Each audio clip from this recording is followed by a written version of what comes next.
ভূত মানে কি? যা কিছু অতীত তাই তো আসলে ভূত।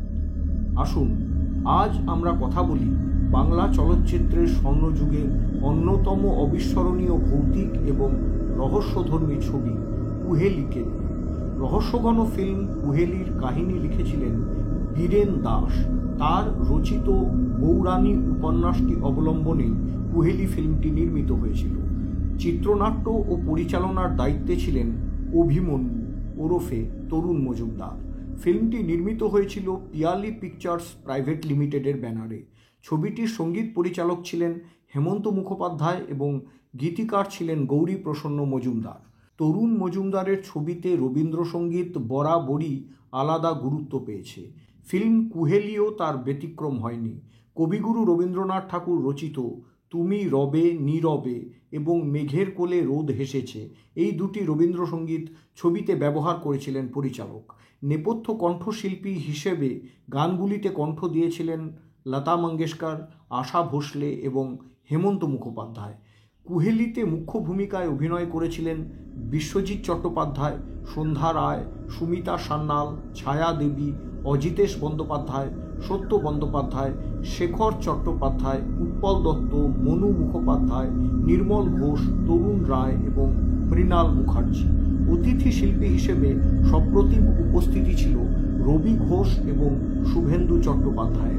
আর বাংলা ছবির স্বনামধন্য নায়িকা দেবশ্রী রায় ছিলেন শিশু শিল্পী হিসেবে। কুহেলি মুক্তি পেয়েছিল 1971 সালের 1 জানুয়ারি। সিনেমাটির কাহিনী ছিল অনেকটা এরকম। একটি মালগাড়ির লাইনচ্যুতির কারণে নির্দিষ্ট সময়ের থেকে প্রায় 7 ঘন্টা দেরিতে পৌঁছানো ট্রেনে এক মধ্যরাত্রে নিঝুমগড়ের শুনশান স্টেশনে নামে সেবা অর্থাৎ সেবা মিত্র। নিঝুমগড়ের সম্পদশালী রায়কুঠিতে মাতৃহারা জমিদার কন্যা ছোট্ট রানুর জন্য গভর্নেসের একটা বিজ্ঞাপন কাগজে দেখার পরে স্বাবলম্বী হবার জেদ সম্বল করে সেই চাকরির আশায় দরখাস্ত করে চাকরি নিয়ে কলকাতা থেকে এত দূরে এসে পৌঁছেছে সেবা মিত্র। পরিজনেরা এত দূরে অচেনা জায়গায় চাকরি নিতে তাকে বারণ করেছিলেন। এমনকি বাদ সেধেছিল সেবার মনের মানুষ প্রশান্ত, কিন্তু কিছুতেই কেউ সেবাকে নিরস্ত করতে পারেনি। কিন্তু এবার এই মাঝরাতের প্রায় অন্ধকার নির্জন স্টেশনে নেমে যেন সম্বিত ফেরে তার। কথা ছিল রায়কুঠির গাড়ি তাকে নিতে আসবে, কিন্তু কেউ নেই।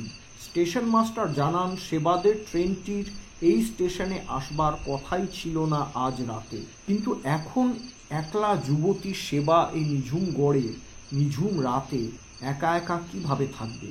কি করবে সে এখন?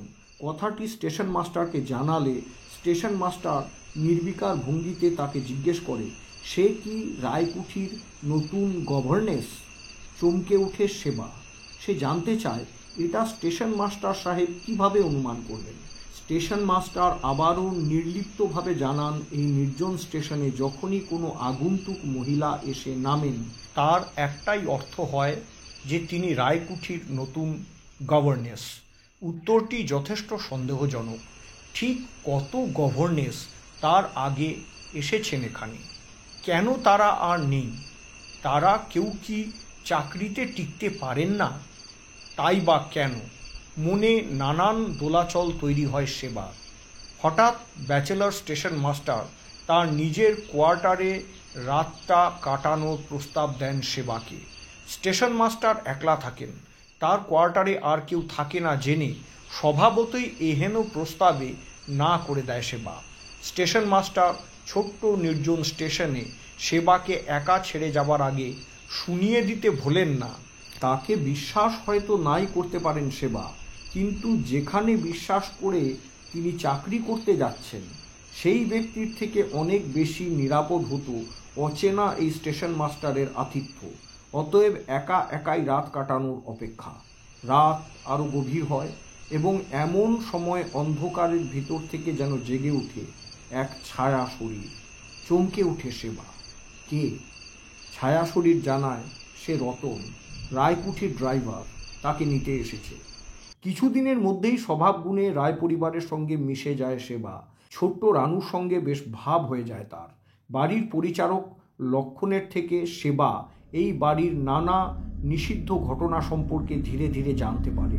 নিঝুমগড় অঞ্চলের জমিদার বংশের উত্তরাধিকারী অতীব বিত্তবান শিক্ষিত সুপুরুষ শঙ্কর রায়ের জীবনের একটা ভয়াবহ অতীত আছে। শঙ্কর রায় নিজের স্ত্রী অপর্ণাকে খুনের দায়ে অভিযুক্ত এবং প্রমাণাভাবে আদালত থেকে ছাড়া পেয়ে গেছেন। যেদিন অপর্ণা গুলিতে মারা যায় সেই দিন নারকীয় এই ঘটনার প্রধান সাক্ষী বলে বিদিত ড্রাইভার রতনকেও সরিয়ে দেওয়া হয় একই পদ্ধতিতে। সেই থেকে পারতপক্ষে সকলেই এই রায়কুঠিকে এড়িয়ে চলে। তবে আইনের আওতা থেকে মুক্তি পেলেও প্রকৃতি কিন্তু আজও নিয়ে চলেছে এত বড় অন্যায়ের প্রতিশোধ। শঙ্করের অকাল প্রয়াতা স্ত্রী অপর্ণা আজও প্রতি রাতে আসে, ছায়া শরীর ধরে সে আসে শঙ্কর আর অপর্ণার একমাত্র ছোট সন্তান রানুর কাছে। মাতৃহারা রানু প্রতি রাতে সেই অশরীরীর ডাকে ছুটে যায় মাতৃস্নেহের প্রত্যাশায়। ছোট শিশু অত কিছু তলিয়ে ভাবতে পারে না। সে জানে সে তার মায়ের সাথেই দেখা করে, কিন্তু কেন একমাত্র রানু ছাড়া কেউ দেখতে পায় না সেই নারীকে? এই প্রাসাদোপম বাড়ির রাতগুলো তাই বিভীষিকাময়। কর্মীরা পর্যন্ত রাত্রিবাস করেন না এই বাড়িতে। সবাই ভোরে কাজে আসে আর সন্ধে নামার আগেই সকলে দল বেঁধে ফিরে যায় নিজেদের আস্তানায়। তা সে যত দূরেই হোক না কেন। বাড়ির ঠিক পিছনেই যে বিস্তীর্ণ জঙ্গল, সকলে বলে শ্মশান, বৌরানীর শ্মশান। প্রতি রাতে ওই জঙ্গলে শোনা যায় অপর্ণা বৌরানীর ডাক।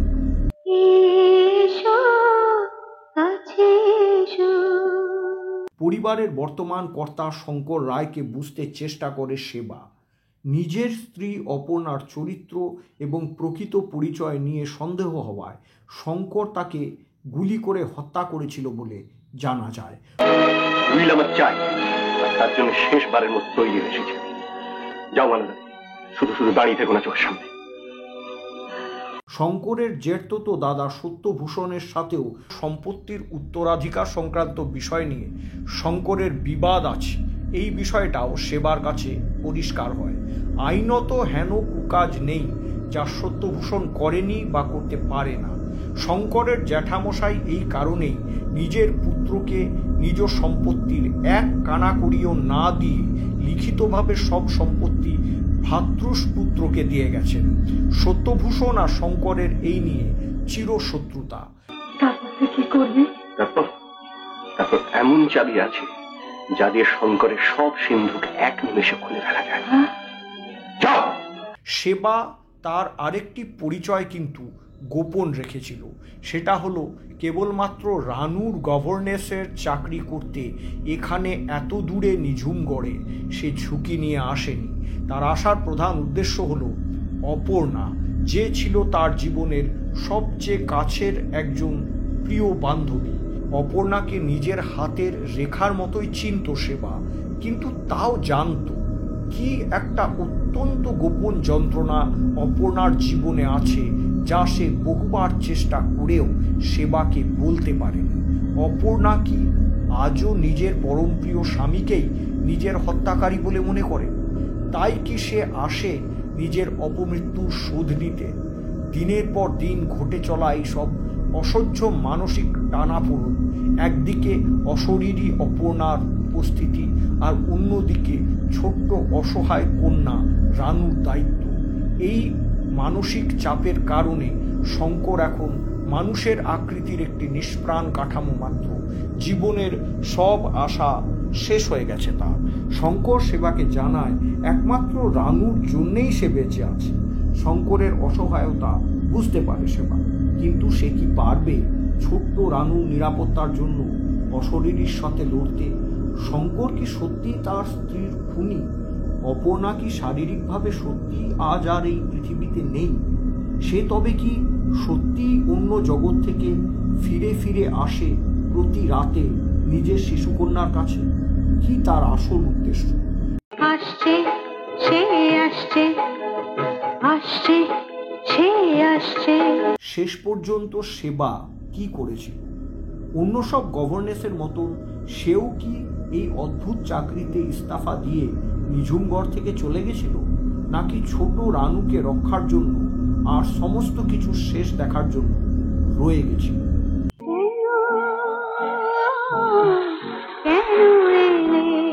বাংলা চলচ্চিত্রের সাসপেন্স থ্রিলারধর্মী ছায়াছবি কুহেলি কিংবদন্তি চলচ্চিত্রকার শ্রদ্ধেয় তরুণ মজুমদারের অন্যতম অনবদ্য উপহার তার অনুরাগী দর্শকদের কাছে। অভিমন্যু ছদ্মনামে তিনি এই ছবির চিত্রনাট্য রচনা ও পরিচালনা করেন। স্বর্ণযুগের বাংলা ছবির চিরাচরিত নিয়ম মতো শঙ্করের চরিত্রে বিশ্বজিৎ, অপনার চরিত্রে সন্ধ্যা রায় এবং ডাক্তারের চরিত্রে সত্য বন্দ্যোপাধ্যায় সহ এই ছবির সব অভিনেতারাই তাদের নিজ নিজ স্থানে সেরা এবং সর্বোত্তম।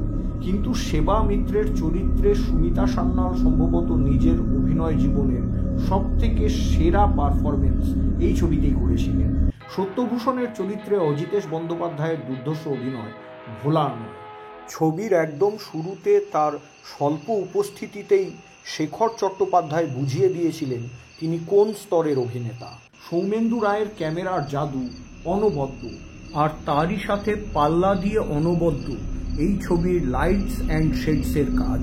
আর টান টান উত্তেজনাপূর্ণ চিত্রনাট্যের সাথে তাল মিলিয়ে হেমন্ত মুখোপাধ্যায়ের পরিচালনায় এই ছবির গানগুলিও সামঞ্জস্যপূর্ণ, এ কথা বলার অপেক্ষা রাখে না। কিন্তু লতা মঙ্গেশকরের কণ্ঠে এসো কাছে এসো, কেন এলে এবং কে জেগে আছো সত্যিই দর্শক শ্রোতাদের মনে ভীতিপূর্ণ শিহরণ জাগিয়ে যায়। কুহেলি ছিল বিরলের মধ্যে বিরলতম অনবদ্য বাংলা ছবির মধ্যে একটি।